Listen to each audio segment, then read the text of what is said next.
फंसा रहा मासूम, निराला स्पाई सोसाइटी का ये पूरा मामला है। और ये जो पूरी घटना थी खुशबू, ये सीसीटीवी कैमरे में कैद हो गई। बच्चा फंसा रहा 10 मिनट तक। और ये पिछले दिनों में एक वाकया सामने आया था जब 3 बच्चियां लिफ्ट में फंसी रही थी।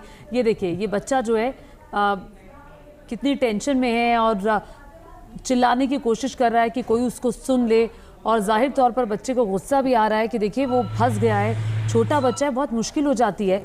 हालांकि कोशिश कर रहा है वो कि कोई उसके वो चिल्लाए और दूसरे बच्चे सुन ले। ये देखिए, गाजियाबाद की घटना हुई थी 29 नवंबर को जब 3 बच्चियां फंस गई थी। हालांकि ये 3 बच्चा 25 मिनट के बाद निकाली गई थी और ये भी 8 साल का ही बच्चा है जो फंसा रहा लिफ्ट में। और सवाल ये है ज्योति कि आखिरकार इस तरह की घटनाओं से सबक कब लेंगे, कब इस तरह की घटनाएं रुक पाएंगी? क्योंकि छोटे छोटे बच्चे होते हैं, कई तरह की एक्टिविटीज होती है जो बच्चों को पूरे दिन में करनी होती है, हाई राइज बिल्डिंग्स होती हैं, पॉसिबल नहीं है कि सीढ़ियों का इस्तेमाल करें। ऐसे में कैसे इस तरह की घटनाओं पर लगाम लगेगी, ये बड़ा सवाल है। जी हाँ, बिल्कुल सही कहा आपने कि बहुत बड़ी बड़ी गगनचुंबी इमारतें हैं, बच्चों को स्कूल भी जाना है, एक्टिविटीज़ में भी जाना है। और ये बच्चे सभी स्कूल से आए हुए नहीं लग रहे हैं, क्योंकि बच्चे कहीं नीचे अपने पार्क में खेलने जाते हैं, सोसाइटी में कोई क्लासेस करने के लिए जाते हैं। तो ये बच्चे अपने घर, क्योंकि माँ बाप के लिए भी हर समय नीचे ऊपर बच्चों के साथ जाना जो है वो फिजिबल नहीं रहता है।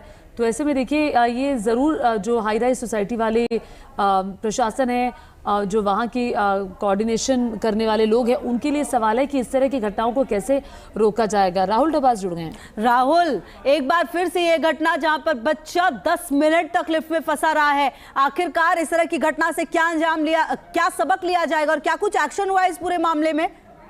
देखिए, निश्चित तौर से क्योंकि चंद दिनों के अंदर इससे पहले गाजियाबाद में ऐसी घटना सामने आई थी और अब कल शाम की जो घटना है उसमें 10 साल का बच्चा जब ट्यूशन से वापस लौट रहा था तो काफी देर तक लिफ्ट में फंसा रहा और जब बुरी तरह से बच्चा रोने लगा तब जाकर के लिफ्ट खोली गई। हालांकि अगर प्राधिकरण की बात करें तो Noida authority, greater Noida authority और जहां भी जिससे मान्यता मिलती है, अगर गाजियाबाद की बात हो तो जीडीए, वहां से लिफ्ट को भी अलग से एनओसी दी जाती है, उसकी रेगुलर फिटनेस मेंटेनेंस होनी चाहिए। लेकिन लगता है कि बिल्डर जब फ्लैट बनाते हैं उस सोसाइटी को डेवलप करके छोड़ देते हैं तो उसके बाद फिटनेस पे ध्यान नहीं दिया जाता और एनएससी को रिन्यू नहीं किया जाता और वो स्थिति अभी नजर आ रही है। अब देखना होगा कि जब चंद दिनों के अंदर 2 घटनाएं सामने आ गई है तो गाजियाबाद और नोएडा दोनों प्राधिकरण इस पर कितना कड़ा कदम उठाते हैं।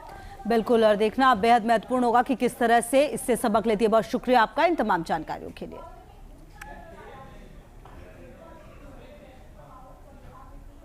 और इस वक्त एक और बड़ी खबर